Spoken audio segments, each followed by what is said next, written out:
In the heart of the Himalayas, a titan of rock and ice pierces the sky, Mount Everest. To the Nepali people, she is Sagarmatha, the goddess of the sky. To the Tibetans, Chomolungma, the Holy Mother. To the rest of the world, she is the ultimate terrestrial challenge, a place of profound beauty and unforgiving brutality. Its summit sits at 29,032 feet, an altitude where the air is so thin it is barely breathable, where the human body begins to die. This is the death zone, a realm reserved for the most audacious of dreams and the most severe of consequences. For decades, it has been a siren's call to adventurers, explorers, and those who seek to measure themselves against the absolute. Among the countless souls drawn to this majestic peak was a man whose journey began thousands of miles away, on the plains of Africa. His name was Kirui. By profession, he was a senior figure at one of Kenya's largest banks. A man of numbers, logic, and calculated risk, navigating the concrete canyons of Nairobi. But his heart resided in a different world, a world of thin air and vertical challenges. Friends and colleagues knew him as a quiet, intellectual force, a voracious reader who applied the same analytical rigor to his alpine pursuits as he did to his banking career. He wasn't a daredevil, he was a strategist. His passion wasn't just climbing, it was pushing the known limits of human endurance. He was an accomplished ultra-runner, accustomed to grueling distances and the mental fortitude required to overcome them. This unique combination of a banker's mind and an athlete's body made him a formidable, if unconventional, mountaineer. For Kirui, Everest was more than just a mountain. It was the ultimate expression of his philosophy. It was a test of limits, a grand problem to be solved. But he wasn't just aiming to climb it. He was aiming to achieve something that places a climber in a rarefied, almost mythical category. He planned to become the first African to summit the world's highest peak without the use of supplemental oxygen. To understand the magnitude of this goal is to understand the very nature of the death zone. Above 8,000 meters, the oxygen pressure is only about 1/3 of that at sea level. The body cannot acclimatize. Brain cells die. The risk of frostbite, hypothermia, and fatal high-altitude cerebral or pulmonary edema skyrockets. Every step is a monumental effort. Less than 3% of all Everest summits have been achieved without bottled oxygen. It is a feat so dangerous that many in the mountaineering community consider it a flirtation with the impossible. Yet for Kirui, this was the point. He believed that using oxygen diminished the purity of the challenge. In his own words, it was akin to climbing on stilts. This wasn't arrogance, it was a deep-seated conviction in self-reliance and facing the mountain on its own terms. It was a statement for himself, for his country, and for his continent. His preparation was as audacious as his goal. The mountains of his homeland were his training ground. He completed over 20 ascents of Mount Kenya, Africa's second highest peak, honing his technical skills on its jagged volcanic rock. He summited Mount Kilimanjaro multiple times, testing his body's response to altitude. These weren't casual hikes, they were scientific expeditions. He meticulously logged his performance, his heart rate, his oxygen saturation levels, building a deep personal understanding of his own physiology. The financial cost was staggering. He saved up 8.8 million Kenyan shillings, roughly $60,000, a testament to years of disciplined saving and personal sacrifice. This wasn't a sponsored expedition, it was a personal quest funded by his own hard work. He pored over every piece of literature he could find, studying the accounts of those who had succeeded and, more importantly, those who had failed in their no-oxygen attempts. He packed a comprehensive medical kit, anticipating every possible contingency, from minor ailments to life-threatening emergencies. Every piece of gear was selected with obsessive care, every gram weighed, every function scrutinized. Kirui wasn't reckless. He was methodical, calculated, and utterly determined. He was a man who believed in making his own choices, in forging his own path, even if others couldn't comprehend his vision.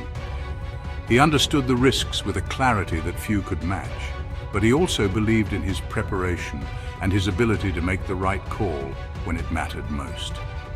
As the climbing season began, he arrived at Everest Base Camp, a sprawling city of tents filled with hope and anxiety. He partnered with Nawang Sherpa, a strong and experienced guide who understood and respected Kirui's ambitious goal. Together, they went through the grueling acclimatization rotations, climbing up to higher camps and returning to base, teaching their bodies to adapt to the crushing altitude. Finally, the day arrived. A weather window opened, offering a brief, fragile opportunity to push for the summit. On the evening of May 21st, under a sky full of stars, Kirui and Nawang Sherpa made their final preparations. They were a team of two, stepping away from the larger oxygen-supported groups, about to enter the quiet, lethal emptiness of the upper mountain. The air was thin, the weather brutal. Above 8,000 meters, climbers enter a hostile world where human life is unsustainable. This is the infamous death zone. Here, the oxygen pressure is so low, less than a third of what it is at sea level, that the body begins to die cell by cell. Even with supplemental oxygen, every movement is a monumental effort, every breath a conscious, desperate act. The mind clouds, judgment falters, and the risk of frostbite, hypothermia, and fatal high-altitude sicknesses like HAPE and HACE becomes critical. For Cheruyot Kirui, the challenge was even more profound. He was attempting to conquer this realm without the aid of bottled oxygen, a feat achieved by only a handful of the world's most elite mountaineers. It was a testament to his incredible physical conditioning and an unyielding belief in pushing the absolute limits of human endurance. Kirui and his trusted guide, Nawang Sherpa, began their final summit push from Camp 4 late on Tuesday night. They moved through the inky blackness, their headlamps carving small tunnels of light in the immense frozen landscape. Their progress was tracked by the team at Everest Base Camp, a lifeline of communication in a place where any mistake can be fatal. Kirui's last known communication indicated a strange separation from his guide, a worrying development at such a critical altitude. Then, sometime after midnight, as they navigated the treacherous terrain towards the summit, the crackle of the radio fell silent. Early Wednesday morning, the silence became deafening. Radio contact was lost. At base camp, hours of anxious waiting turned into a desperate race against time. A search and rescue operation at this altitude is one of the most dangerous undertakings in mountaineering. A team of elite Sherpas, risking their own lives, was dispatched from Camp 4. They scrambled up the icy slopes, battling the same brutal winds and oxygen-starved air that Kirui and Nawang had faced. They scanned the vast, unforgiving expanse of the upper mountain, their eyes searching for any sign of life, any splash of color against the stark white and gray of the rock and ice. Every minute that passed in the death zone dramatically lowered the chances of a successful rescue. The entire mountaineering community held its breath, hoping for good news. But as the hours stretched on, that hope began to fade. The mountain is vast, and the places a climber can fall are countless. It wasn't to be. On Thursday, the search team made a heartbreaking discovery. Cheruyot Kirui's body was found just 48 meters shy of the summit. He had come so agonizingly close to achieving his audacious goal, a dream he had meticulously prepared for over years. He was found without his oxygen bottle, a detail that speaks volumes about his unwavering commitment to his purest climbing ethic, even in his final moments. The discovery was a somber confirmation of the mountain's ultimate power. His quest had ended here, within sight of the top of the world. Tragically, his guide, Nawang Sherpa, has not been found. He remains on the mountain, another soul claimed by Chomolungma, the mother goddess of the world. For Nawang's family and the close-knit Sherpa community, it is a devastating loss. He was not just a guide, but a husband, a father, and an experienced mountaineer whose expertise was the bedrock of safety for so many climbers. His disappearance is a stark reminder of the risks these incredible high-altitude workers take every time they step onto the ice. Sometimes the mountain simply doesn't let go. Kirui's death is a stark reminder that Everest is unforgiving, a place of profound beauty and profound danger. His story joins a long, solemn history of climbers who have pushed the boundaries on these slopes, from Mallory and Irvine in 1924 to the modern era. The death zone claims lives every year, regardless of experience, preparation, or strength of will. Just this season, several other climbers have perished, each a story of ambition and tragedy. The 2023 season was the deadliest on record, with 18 confirmed fatalities, a grim statistic that highlights a growing debate about overcrowding and the commercialization of the mountain. Yet for every tragedy, there are hundreds who reach the summit and return safely. For every cautionary tale, there is a story of triumph that inspires others to follow. So why do they do it? Why did Kirui, a successful banker and elite ultra-runner, feel this irresistible pull? It wasn't for fame or glory.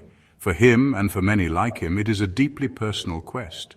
It is about discovering the edges of one's own potential, about finding a sense of clarity and purpose in a place stripped of all but the essential. It is a dialogue between the human spirit and the raw power of nature. Kirui did not conquer the mountain, but in his courageous attempt, he embodied the very spirit of exploration that calls us to the world's highest places. In the silent, frozen expanse of the Himalayas, stories are written not in ink, but in footsteps. Some reach a triumphant conclusion, while others, like that of Kirui, become etched into the soul of the mountain itself.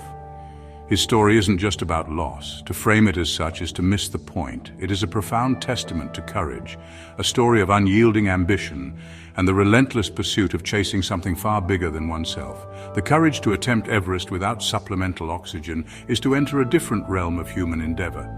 It's a deliberate walk into the death zone, a place above 8,000 meters where the body begins to die. This was Kirui's chosen path. His ambition wasn't reckless, it was forged in discipline. A successful banker, he applied a meticulous, data-driven approach to his climbing. His life was a study in contrasts. The corporate world by day, and by night, a man preparing for the most hostile environment on Earth. He inspired others by daring to dream beyond the horizon. He wasn't a distant figure, he was accessible, sharing his training, his philosophy, and his love for the mountains.